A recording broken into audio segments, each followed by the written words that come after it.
Once upon a time, in a vast and fertile kingdom, there ruled a king whose heart was as cold as stone and whose cruelty knew no bounds.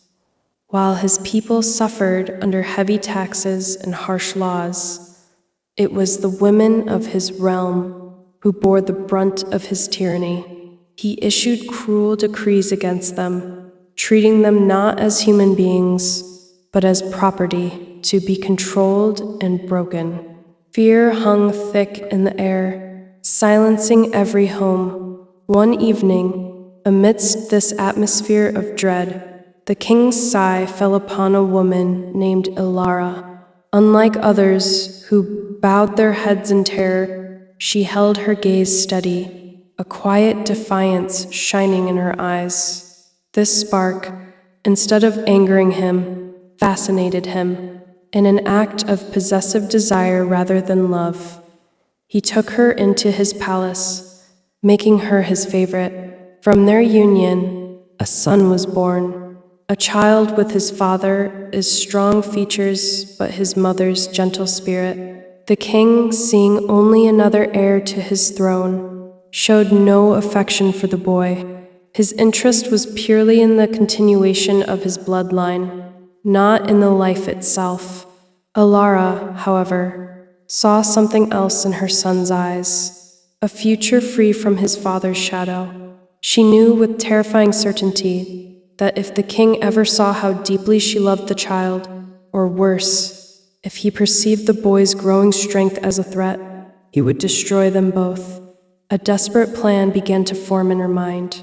One dark night, aided by a few loyal servants who shared her fear, she smuggled her infant son out of the suffocating walls of the palace. She entrusted him to a wise and kind-hearted woman in a distant village, a place where the king's name was spoken only in whispers. "Raise him," Ilara pleaded, tears streaming down her face, "but never speak of who he is. Let him grow up knowing kindness, justice, and freedom."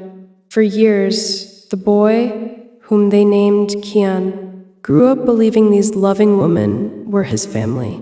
He learned of honor from the stories they told, of right and wrong, and of a cruel king, far away, who oppressed the innocent. He became strong, skilled with the sword, and possessed a natural leadership that drew others to him. The truth of his birth remained a secret until the day Kian was a young man. Then, his foster mother sat him down and told him everything. The tale of his real mother's suffering, the identity of the tyrant who was his father, and the reason for his hidden life. Instead of shock, Kian felt a fire ignite within him. It was not a desire for revenge, but a profound sense of duty. The kingdom needed liberation, and somehow, destiny had placed the tool for that liberation in his hands. He gathered around him those who had also suffered under the king's rule: farmers, artisans, and former soldiers.